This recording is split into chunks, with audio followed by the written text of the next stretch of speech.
All right, guys. So I was just sitting here thinking, and one of the thoughts that I had was I wanted to produce some content about how me and my husband are owning this season. Whether it be our call to our family, whether it be our call individually to individual call of what God is doing in our hearts and minds, or whether it be a call of our collective, like me and his, feeling like what God is direction our family is going in. I wanted to do a video with how are we owning this season of life in any stage or any area we feel like we're in. Well, that kind of segued into my husband saying, I feel like this is a content that you want to share. I feel like this is something that's on your heart. And so as I'm thinking about it, I'm like, yo, you want to be a jerk face? Why don't you want to be in a video with me? But I realized part of my issue is that a lot of times with calling, I want to push it off. I want to push it off into a us thing.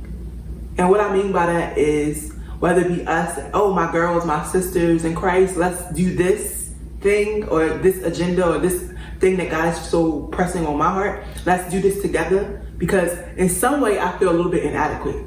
In some way, if I'm honest with you, I feel insecure by myself. Like, wait a minute, like I'm standing here alone. I'm behind this camera or in front of this camera alone. So now I gotta show up on my own. And for me, showing up on my own is very, very intimidating. It's scary. It's a little bit emotional. Sometimes some people around me, I look for affirmation, right? But some people around me say, man, you really do show up when you're doing whatever you're doing alone. You show up and you're fully present and fully aware. But for me, I don't often feel that. I don't often feel fully present and fully aware after the fact. After the fact, I wrestle with doubt, I wrestle with insecurity, I wrestle with fear, I wrestle with trying to see if did I do the right thing, did I say the right thing, wanting that affirmation from people around me. Now, what am I learning from that? Well, one of the things that I'm learning is how to rest in God, how to realize that no matter who's around me or who's not around me, no matter who's affirming me or who's not affirming me, no matter who's on my team or who's not on my team, to give me security, God is with me. God is with me, simply put, right? So just now, my husband put me on the spot and was like, I feel like this is something you want to say.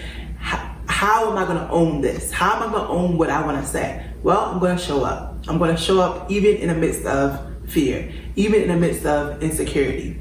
So if I ask myself the question, in what way am I owning this season of life? In what way am I owning what God is doing? Well, let's get specific. So specifically, what I feel like God is pressing on me is this whole racial, ethnical tension that our culture finds itself in. That's what is driving me right now. And not just individual prejudices, not just us against them or them against us type mentality, but the systemic issues, why is it, like the things that I question, why is it that the disparities exist between races or between minority people versus majority people, between blacks and between whites? Why is it that these disparities exist? Why is it that when we go to certain cultures in certain towns, like for instance, we're in North Carolina and we're in Blue Ridge Mountain area and Grandfather Mountain area, and we notice that on our trip, we just feel like, are we welcome here? Like, are we supposed to be here? Not that has hindered anything about our trip, but it definitely is a question, right? Like, it's definitely something that plays through me and my husband's mind, even before we even talk about it together. Before we even sit down and discuss, are we welcomed Blue Ridge Mountain, Grandfather Mountain area, Boone, North Carolina, are we welcomed here? We question it. We question it because of some of the stares. We question it because we, as a minority people, feel the tension when we walk into a space. We don't see a representation of ourselves. And granted, don't get me wrong, I'm not saying that because there's a very few African Americans or very few anybody outside of white Americans in this context. I'm not saying that there has to be. There doesn't have to be. Like, it's every area is not for everybody, right? Or it just may be the nature of how it was built up. But my point being is how we're responded to, what people assume of us or don't assume of us, and those internal struggles that we have. Now, not to get too worried about that, because we don't. We keep going, we keep living, we keep vacationing, and we keep enjoying ourselves, and we keep inviting people in. We keep saying hello. We keep inviting our kids to say hello. We keep doing those things, and whether we get a response or not. And there's been cases since we've been here that we haven't gotten a response. We said hi, and people just look straight ahead. And there was a case yesterday where me and my husband were driving, and we noticed that a cop was turning out of a gas station, right, babe? Was turning out of a gas station, and once the cop turned out of the gas station, there was a car behind us that was just a regular pedestrian. He followed them, and we were in front of them. He followed them and naturally followed us to maybe a mile or so away from where that gas station was. And one of the first things I said to my husband, "Where's our wallets? Like, I don't want to get stopped or pulled over without my wallet being out. Like, it shouldn't be in the glove department. It shouldn't be in my pocket. It shouldn't be in my purse, because there's a tendency when we're reaching for something, if we get pulled over, that the cops may feel like we have a weapon on us. So the fact that was my thought internally, and then I verbalized that, and the fact that my husband was reaching in his pocket as I'm verbalizing that to get his wallet out, and I asked him, "Where's your?" Oh, he said, "Oh, I took it out already." Because we actually feel that, like, nah, listen, we ain't safe.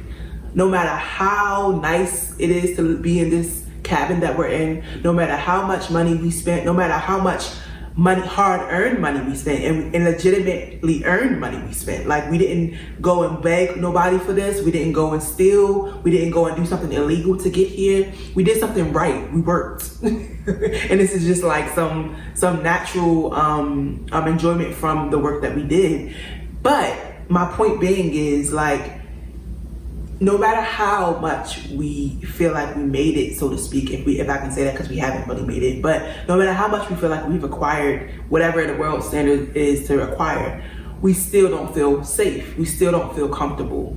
And now, if I take that to the everyday context, it made me question, how much of that stress are we carrying around every day? How much of it? Have you ever thought about that? Even subconsciously, how much of that every day are we carrying? Are we looking back behind us? Are we looking in front of us and noticing? Are we people, on our jobs or in our everyday existence, asking questions that kind of trigger some thought, or we know maybe where that question is coming from? Now, can you imagine? And as we have these thoughts, as we have these conversations with each other, we invite our kids in. We invited my son in yesterday and said, listen, no matter what, you have to respect the police. Even if they're wrong, you cannot go off in their presence. You can, like right now, yes sir, no sir. So if we were to get to be pulled over, we should be yes sir, no sir. Give him what he wants, give her what she wants. And no disrespecting the police. Take them seriously. I'm telling my sons and my daughter that because it matters. Like, and I joked with my husband yesterday as we were tubing, as some of you may have seen the video by now. And I said, listen, we're out here in this tube, and if lightning strike or if the waters come, like, listen, I hope these people that ride by on this road see that all lives matter. Because that's the fight, right? Everybody's like, Black Lives Matter. Then people are on the other side of that saying, all lives matter. But really, do all lives matter? When you see a brown or black face, does that life matter next to when you see a white face? So ask yourself that question. Does all lives matter? Now, don't get me wrong. Not everybody will see me if they were driving past that during that time we were tubing. But if they did see me and they seen that we were in trouble, would we matter? And if they did see another person that looked like them and they seen they were in trouble, would they matter? I hope so. I hope that all lives will matter. But sometimes they don't. Sometimes we cry out, no, Black lives matter, not because we're better than, and not because it's just a cause, but because truly God has created all of us in his image and his likeness. Male, female, all. We are the only beings, human beings, meaning the human race, we are the only beings with his spirit ever present inside of us. We all have a spirit. Now, what we give our lives to, whether we give our lives to believing in Jesus, and then God replaces the spirit that he's given us, he replaces that with the Holy Spirit, or whether we just go on living life with unbelief and not believing in Jesus, we still have a spirit. And that spirit will live on in all eternity. God breathed his life into us. So I pray and I hope that truly all lives matter. But I just want to throw a little hint in here. Please, Black lives do matter. My sons, my daughters, life matters. And we are raising them to fear the Lord and obey his commands in the earth. So, yeah, that's it. How am I owning this season of life? To go back to what I'm saying, how are you owning this season of life? What is God pushing in your heart? What is God calling you to? I don't know. Do the next thing. Do the thing that you feel like he's pushing you to do. If you say, well, I feel like I need to start a business adventure, do it. And I'm saying this to myself. If you say, I feel like I need to push into community outreach and maybe nonprofit work for me, do it. Don't compare yourself to the next person around you, because comparison kills. Like, comparison only stifles out what's inside of you and you're called to do. It only stifles out what's inside of me and what I'm called to do. But if I stand and show up in the areas of life that I'm currently in the seasons that I'm currently in, then nothing is impossible. God is free to rule and reign. And then when he says, Sierra, move this direction, I'm attentive to his ear, because I'm not looking over here and saying, oh, but they're doing this or they're doing that, and then comparing myself. I'm saying, you know what? So what? Let them worry about them, and not saying individualize it, but let them worry about, leave it up to God and what he's doing in their life.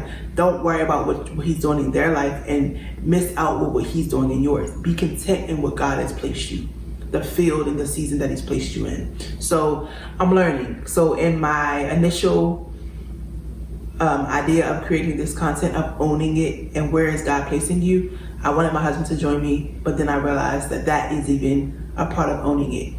Facing the insecurities, facing the fears, facing the differences that you have next to the next person, and not saying I'm less than or I can't, but saying, no, God has given me this season. How am I going to own it? So how are you going to own it? So could you please, if you have any thoughts, any comments, or if you would even just like to share how you're owning this season of life, write down in the comments below what you would like or what you're doing in this season. And then also, if you could like, share, and subscribe to the videos. We'll have more content to come. Hope you're enjoying this season. I know it's pandemic and there's a lot that we can't do, or we can't do the way we want to do it. But we're trusting God, and for those who don't know him, come to believe and own it.